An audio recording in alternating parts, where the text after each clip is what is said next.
It's Joe, and today we're going to introduce Brooklyn Joe's cooking show.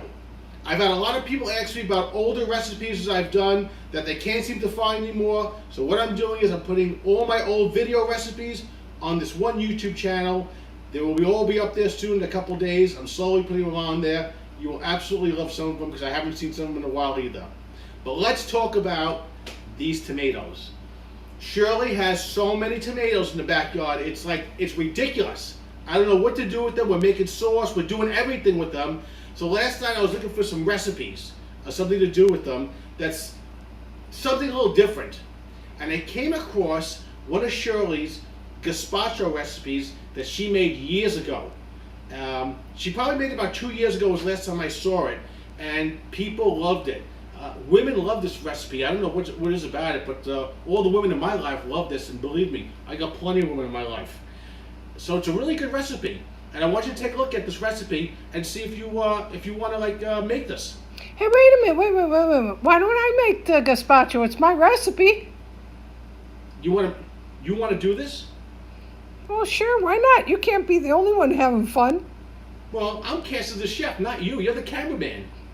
Well, you could be the cameraman. Well, if you're going to be cast as the chef, then I don't know. You may have to go. We have to go inside and talk about this in my casting room or maybe my casting couch. Now behave. All right, hold on. We got to talk about this. You really want to cook, honey? Sure, why not? All right, hold on a second, everyone.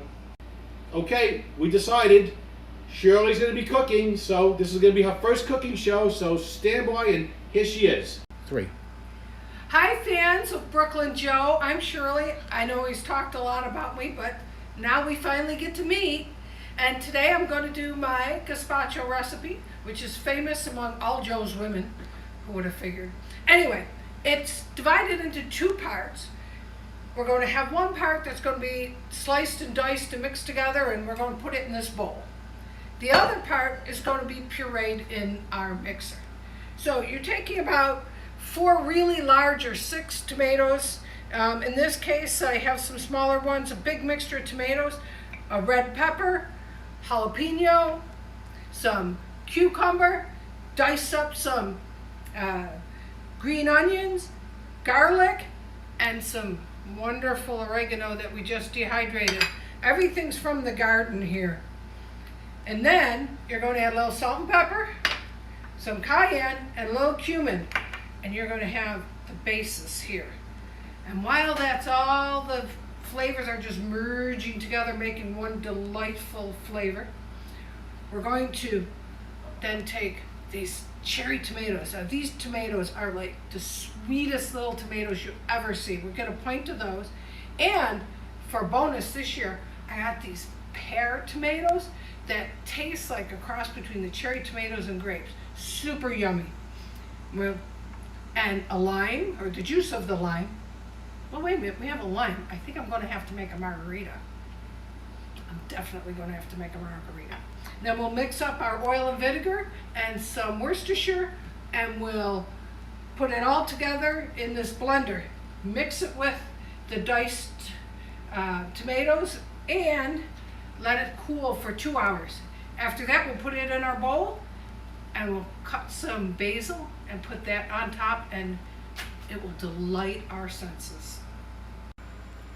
Okay, so I've been slicing and dicing and cleaning up all the vegetables.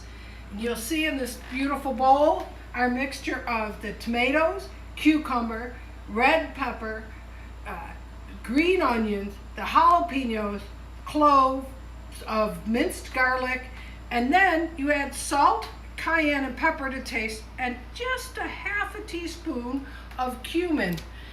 Mix it all up, and it's going to be our basis. Remember when you're doing the jalapenos to wear gloves, as you don't want to be touching your eyes after that.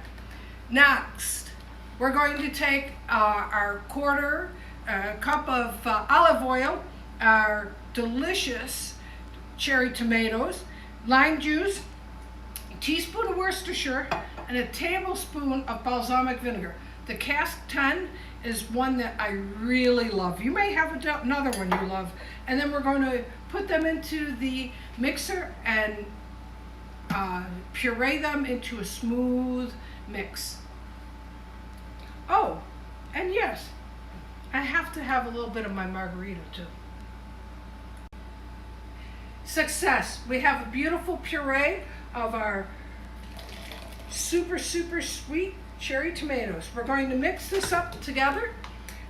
Get it really well mixed.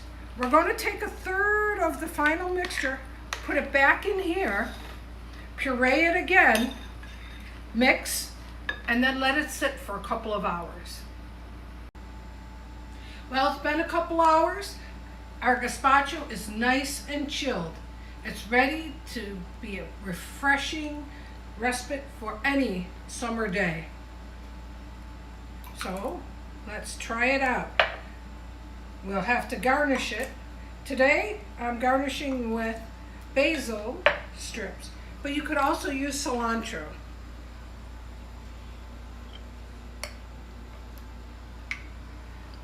Proof of the pudding's in the taste.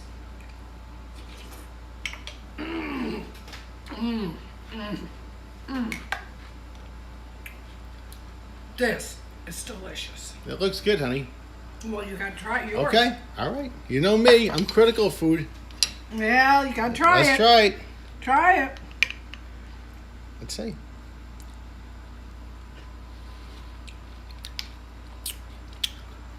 That's really good. Wow, that's sweet. That tastes such tomatoey taste. It's delicious, honey. Very good. Thank you, darling. Very nice. Thank you, darling. You did good.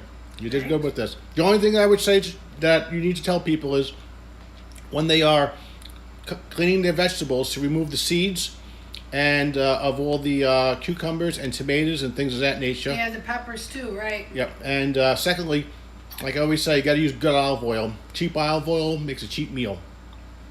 You got it. Mm-hmm. Now, time to finish this amazing soup. Gazpacho.